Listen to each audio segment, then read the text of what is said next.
These vines aren't just old, they're pretty much ancient, 120-year-old vines that these are coming from. Some of them also 80-year-old vines. Their story goes back to Roman times. And although the story started in McLaren Vale in 1973, the roots go back to 1471 and even further than that to Roman times. If we think about 1471, that's 5 centuries. Yeah, that's huge. 5 centuries of grape growing, right? Passing down from generation to generation. And that's how far this family's history in the wine area goes.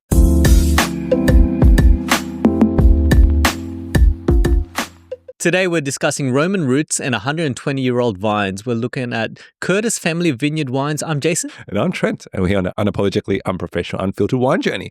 And we're saying here, Jace. Our saying is drink more, try more, learn more. And don't forget to like, comment, and subscribe. Let's talk about the main topic. And we've got this fantastic bottle right in front of us. And it's really clear what that is. It's kind of like that Gladiator Roman helmet in front of it. We're talking about Roman roots and 120-year-old vines. We're talking about Curtis Family Vineyard wines. And thank you to Curtis Family Vineyard wines for sponsoring these wines. We've got 4 reds here. And maybe if you bring them across, they're all from McLaren Vale. They're highlighting Shiraz, Cab Sav, Grenache. There's a blend of those in this. And we wanted to take us through this flight of McLaren Vale Reds. And I've got to say, I haven't had too many McLaren Vale Reds, so I'm super excited to try these. But as always, we need to talk about the Wine Up's Fast 5 facts. Fast 5 Fun facts. Fun facts. Fast 5 fun facts. You could use another F in there as well. Another F could go in there about Curtis Family Vineyards. Yeah. And so let's talk about number 1. These vines aren't just old. They're pretty much ancient, 120-year-old vines that these are coming from. Some of them also 80-year-old vines. Very old vines, older than when Vegemite was created. We get an opportunity to try this. Back to Roman times? Well, that leads on to point number 2, which is a good segue into it, because their story goes back to Roman times. And although the story started in McLaren Vale in 1973, the roots go back to 1471 and even further than that to Roman times. Now, 1471 I'll talk about because that's where Paolo Curtis was already tending vines near Cassino in Italy. Do you know where Cassino is? I've never been there, but it's... No, I haven't. Central Italy. I've been to Star Casino, though.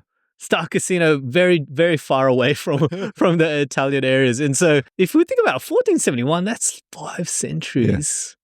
That's huge. 5 centuries of grape growing, right? Passing down from generation to generation. And that's how far this family's history in the wine area goes. And then if we talk about that Roman link and that swagger that they've got, the Curtis name, let's talk about that. The Curtis name comes from Curtius, which is a noble Roman family from the 1st and 2nd centuries AD. That's why that's around the age of the Roman Empire. And that's why you can see that branding all throughout their labels. Is there a link to the Gladiator times as well? Well, isn't the Roman times the same as the Gladiator times? Yeah, but was everyone a gladiator though? No, but that's why all of their wines are actually different labels. So not all of them are called Gladiator. This one's Ancestor. This one's Cavalier.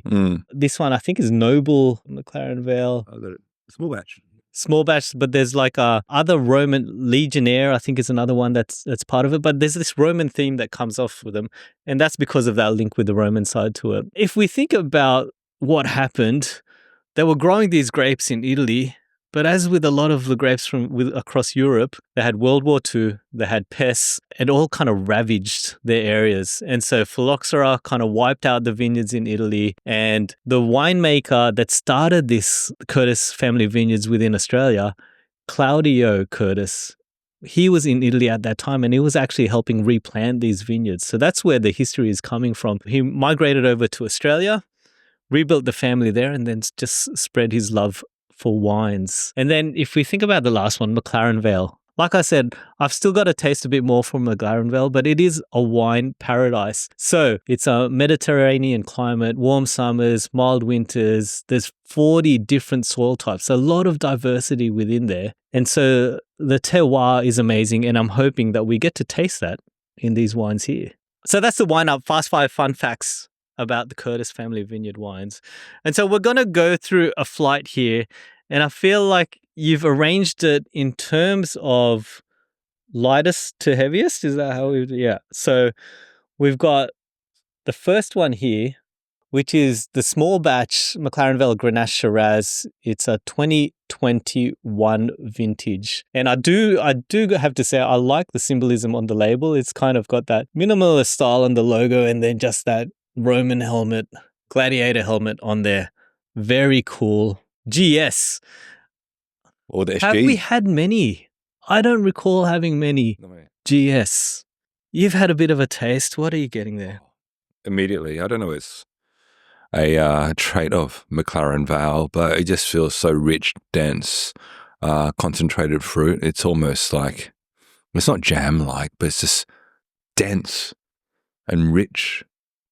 You get that on the flavor. You get that touch of earthiness and swirl to it, which... And the tannins aren't overwhelming as well. So it is quite perfumed as well. Again, darker fruits on it, more black fruits. It's probably more, I don't know, is it more Shiraz than Grenache? Is it a blend? It is a blend. I do feel like it is more Shiraz than Grenache, but it's almost like the Grenache gives it this softer edge. Yeah, in more the regards to florals, red fruits, but the Shiraz is still very prominent there. Deep, dark, dense is what I say this one. We're in the peak of winter, and I got to say, I feel like it's a great winter warmer for the reds. So let me read a few notes from it. So this is from their 120-year-old vines. The Grenache was handpicked from them, and the Shiraz was also handpicked from 80-year-old vines. So we've got some age in regards to it. Gently descent, cold soaked for 14 days, slow fermented, and then pressed into a mixture of new and 2-year-old American oak barrels. So it's got this medium to full-bodied plush palate, vibrant fruit colors with a hint of spice. Yeah, plush, hint of spice. And I do feel it's all about the fruit.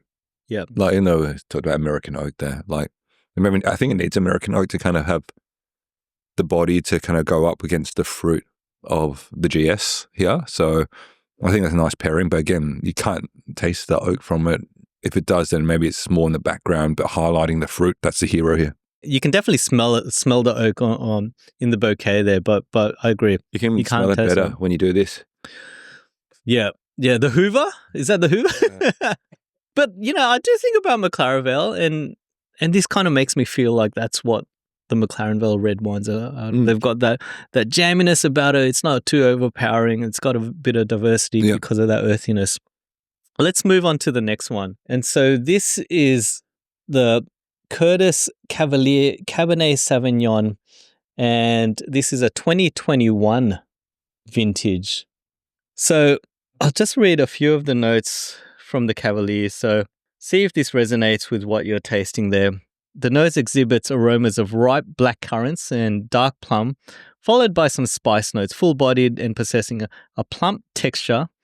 The palate delivers rich, juicy flavors of ripe blackberry, dark chocolate, licorice and spice, soft, velvety tannins. It's got some good depth with medium to long finish of blackberries, milk chocolate, and spice.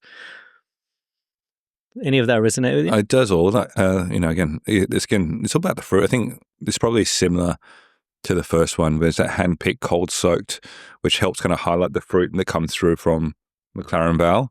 But because it's a Cabernet as well, I do like it because I think sometimes Cabernet provides a bit more, freshness than a Shiraz.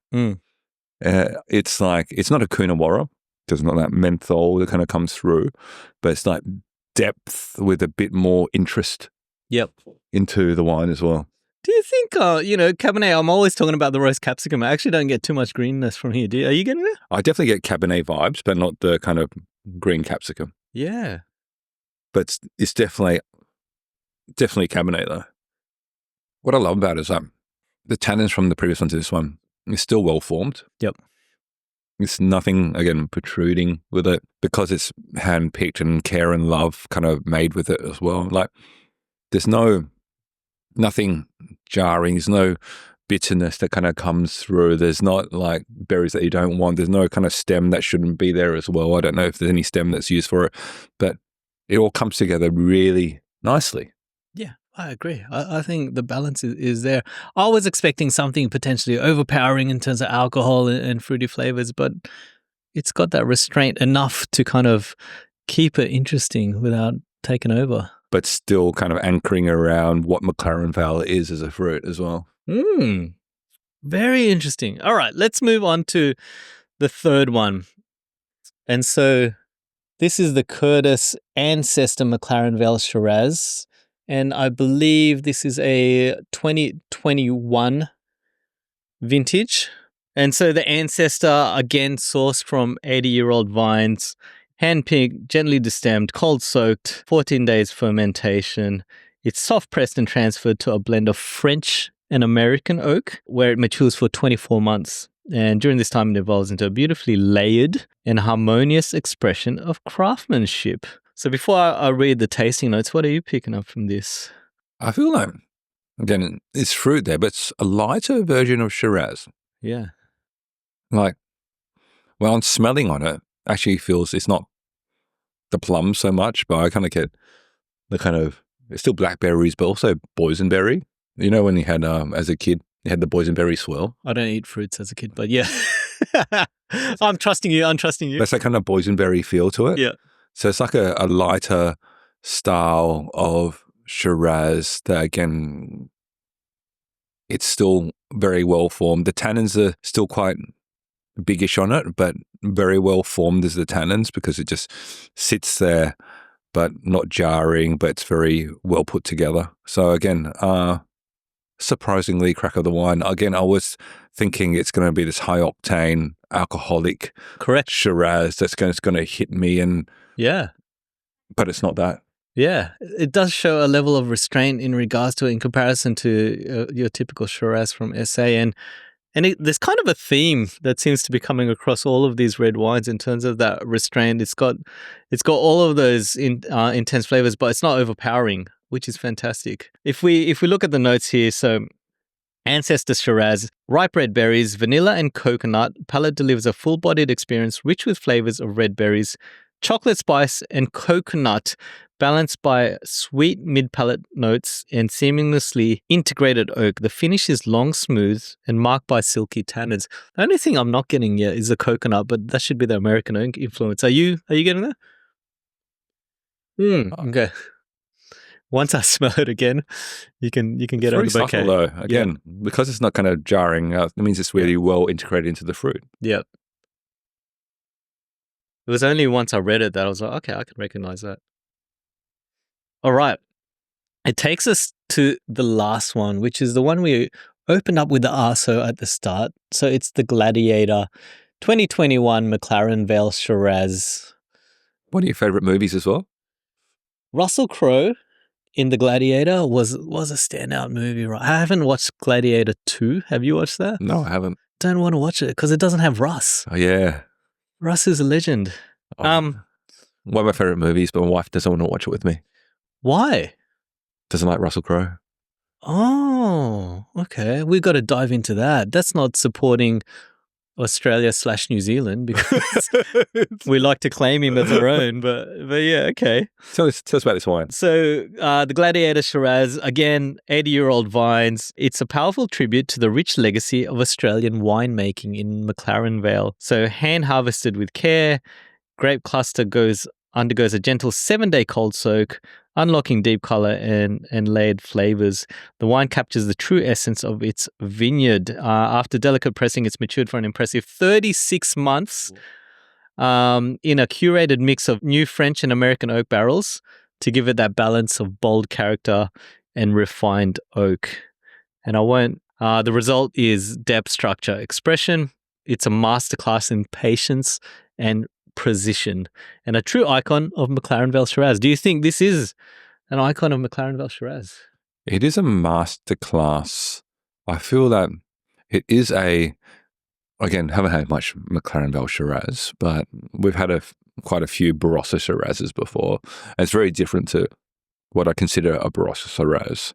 So it's less dark fruits, plums. It's less jam and richness. But it still has those kind of dark notes of what is undoubtedly still Shiraz. Mm. But to your point before, it's restraint with it as well. That the tannins that again come through. It is again a bigger wine, big tannins come through, which means that you probably could age it for quite a long period of time as well. Yep. But even just to have now, it's not offensive. It's something you still have now, but maybe you have a steak with it or something like that, some protein that will go really nicely with it. So again, very well put wine, but as with all kind of big wines, I think if you give it a bit more age, it will really start to come together. Yep. The tannins will mellow down a bit more. The fruit will be a bit more integrated, and it'll be a gem of a wine to keep and try. Yeah, I think with this one, it kind of lifts up the intensity in terms of flavor profile and complexity. Tannins absolutely strong and present, but still all quite restrained. I think I'm surprised by the McLaren Vale Reds, and I want to have more. I always had this perception that I'd be like, oh my gosh, I feel like having some water after all of this because it's just so overpowering, but that's not the case. I think with this range of wines, a lot of people would be enjoying it because of that balance across each of the profiles. It's not offensive in any way in any of these. I think that's across the range. I've been surprised. You know, like I was actually kind of fearing a bit more because it's got to be big wine after big wine after big wine, but it's not that. Yeah. And prior to this, I've never heard of Curtis wines before. Correct. So I'm quite pleasantly surprised that, yes, we've found another kind of maybe smaller producer that no one really knows about that's creating exceptional wines that's very representative of McLaren Vale. Completely agree. And I feel like that's the beauty of this journey. We get to find out these other gems that maybe aren't so prevalent in the bottle shops and so forth. Which of these four is your favorite? The Cabernet. The Cabernet. Right now, drinking Cabernet. Yeah, the Cabernet was really good. I do want to have the Gladiator Shiraz again a bit later tonight. I do enjoy that, but the entire range has been good quality. That's been really interesting. We need to try more McLaren Vale wines. Yes, definitely, and good stuff by the Curtis family. Yeah, yeah, absolutely. So that's our episode for today. We're looking at the wines that are 120-year-old wines, Roman roots, Curtis Family Vineyard. If you want to check out their wines, go to curtisfamilyvineyards.com.